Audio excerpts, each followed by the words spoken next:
नाज़रीन आदाब, आप देख रहे हैं ईटीवी भारत उर्दू और इस वक्त हम रियासत मध्य प्रदेश के दारुल हुकूमत भोपाल के शुमाली असम्बली हलके में मौजूद है। आपको यहाँ पे बता दें कि पिछले 30 साल से आरिफ अकील साहब यहाँ पे रुकन असम्बली रहे हैं, लेकिन इस बार जो असम्बली इंतखाबात हुए हैं इसमें उन्होंने अपनी अलालत की वजह से, अपनी बीमारी की वजह से अपने बेटे आतिफ अकील के लिए टिकट मांगी थी और कांग्रेस ने वो टिकट दी भी है। लेकिन उसके बाद जिस तरह से बगावती सुर सामने आए हैं और इसमें हम अगर बात करें खासतौर से कांग्रेस पार्टी के कई ऐसे सीनियर लीडरान हैं जिन्होंने इस पर जो है तो इसकी मुखालिफत की है। इसी सिलसिले में हमारे साथ जो है शुमाली असम्बली हल्के से आज़ाद उम्मीदवार जो कि कांग्रेस के लीडर भी रहे हैं, नासिर इस्लाम साहब मौजूद हैं। आइए हम उनसे बात करते हैं कि क्या वजह है कि वो आज़ाद उम्मीदवार के तौर पर चुनाव लड़ने के लिए मैदान में है। जी, क्या वजह? देखिए, एक बात बताऊं मैं आपको, मैं तो पिछले कई वर्षों से शहर में काम कर रहा हूं। हर पार्टी को मेरे चेहरे की जरूरत थी, चाहे वो दूसरी दीगर राष्ट्रीय पार्टियों ने भी मुझे अप्रोच किया। कांग्रेस तो षड्यंत्र पूर्वक ये चाहती है कि इस बार अल्पसंख्यक वर्ग के लोगों का प्रतिनिधित्व ना हो मध्य प्रदेश की पंचायत में, लेकिन इस शहर का मिजाज और इस शहर का साथ और इस नौजवानों के साथ को देखते हुए मैंने निर्णय लिया कि मैं निर्दलीय ही लड़ूंगा। निर्दलीय यूं लड़ूंगा कि अब समझौता होगा तो इस बात पर कि मेरे शहर में विकास कैसे होगा, मेरे शहर में फ्लाईओवर्स कैसे बनेंगे, मेरे शहर में स्कूल्स कैसे बनेंगे, मेरे शहर के अंदर पार्क कैसे बनेंगे, ग्राउंड्स कैसे होंगे, बच्चों के खेलने की व्यवस्था कैसे होगी, सड़कें कैसी होंगी, पानी कैसे मैसर होगा लोगों को, बिजली की व्यवस्था कैसे चलेगी, इन तमाम चीज़ों को लेकर रोजगार के साधन कैसे बन सकते हैं यहाँ पर, इन तमाम चीज़ों को लेकर मैं एक जंग लड़ रहा हूँ।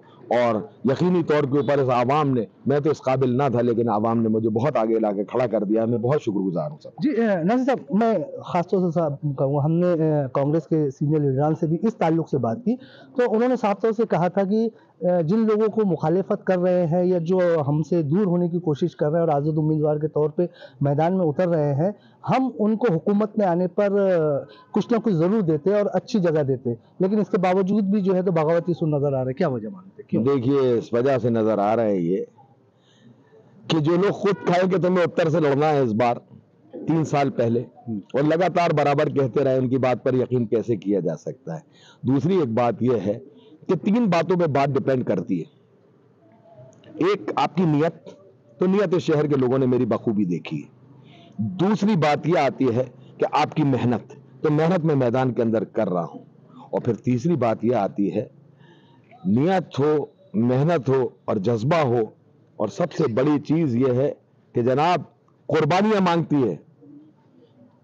शहर की आज बर्बादी एक कुर्बानी मांग रही है और नासिर इस्लाम ने शहर के लिए कुर्बानी दी है। यकीनी तौर पर मेरे पास सारे वो थे, मंत्री बनाने के भी ऑफर थे और तमाम ऑफर्स थे, लेकिन इस शहर की बर्बादी का हशर को कौन देख सकता था इसके आगे। लेकिन नासिर भाई, साफ तौर से एक चीज होती है कि जब कांग्रेस का जहां मजबूत उम्मीदवार होता है और अगर कोई आजाद उम्मीदवार के तौर पर एक मजबूत आदमी खड़ा हो जाए तो उसका फायदा दूसरे को, तीसरे को हो जाता है।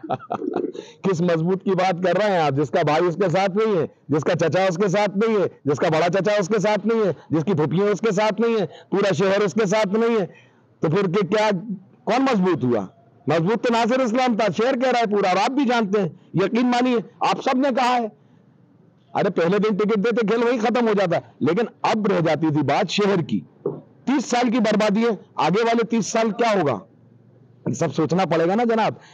उसके लिए कुर्बानी की जरूरत थी, नासिर इस्लाम ने दी है कुर्बानी और शहर उसके साथ खड़ा है। रायगा नहीं जाएगी ये कुर्बानी, मैं आपके माध्यम से भरोसा ले जाता हूं लोगों को। जी, ये थे नासिर इस्लाम साहब, जो खास तौर से साफ तौर से इनका कहना है कि जिस तरह के हालात शुमाली असम्बली हल्के में हैं वो उनसे खुश नहीं हैं और यही वजह है कि वो मैदान में उतरे हैं। और जब पूरी तौर से वो मैदान में उतर के सामने आए हैं तो आने वाले वक्त में इस असम्बली हल्के के हालात भी बदलेंगे। ईटीवी भारत के लिए भोपाल से कमर गौस।